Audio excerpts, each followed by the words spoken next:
আচমকা তুমুল ঝড় আর বৃষ্টি গোসাবা থেকে গদখালি যাওয়ার সময় প্রবল দুর্যোগের মধ্যে পড়ে যাত্রী ভর্তি নৌকা। সেই সময় ছবি দেখতে পাচ্ছেন, পুরো কালো অন্ধকার হয়ে গিয়েছে চারপাশ, তীব্র হাওয়া আর নৌকা বোঝায় যাত্রী বোঝায় নৌকা এই মুহূর্তে আপনারা দেখতে পাচ্ছেন। বড় দুর্ঘটনা যে কোনো সময় ঘটতে পারত।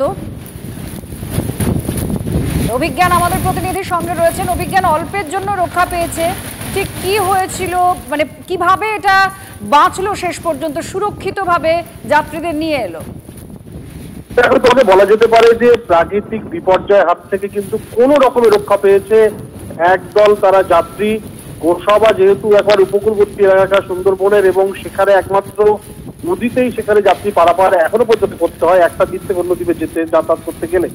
আজকে সেখানে গোসাবা থেকে যখন যাত্রীবাহী নৌকাটি জেটিঘাট থেকে গদখালি জেটিঘাট, যেটি বাসন্তীর দিকে আছে, সেই জেটিঘাটের উদ্দেশ্যে যখন আসছিল, সেই সময় মাঝ নদীতে আচমকাই সেখানে প্রবল ঝড় সৃষ্টি হয় এবং সেই ঝড়ের কবলে পড়ে গোটা নৌকাটি। মাঝি আপ্রাণ চেষ্টা করে কোন রকমে সেই যাত্রীদের নিয়ে পাড়ের দিকে আসার, কিন্তু ততক্ষণে এতটাই সেখানে গতিবেগে ঝড় বইতে শুরু করে, প্রচন্ড নৌকায় সেখানে তুলতে থাকে, যে কোনো মুহূর্তে নৌকাটি কিন্তু নদীতে ডুবে যাওয়ার উপক্রম হয়।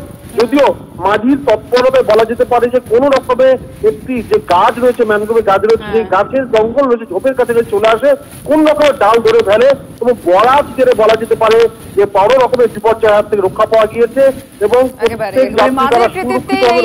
যাত্রীরা রক্ষা পেয়েছেন। সেই মুহূর্তে ছবি আপনারা দেখতে পাচ্ছেন, আঁচ করতে পাচ্ছেন যে কত বড় বিপদ থেকে রক্ষা পেয়েছেন যাত্রীরা।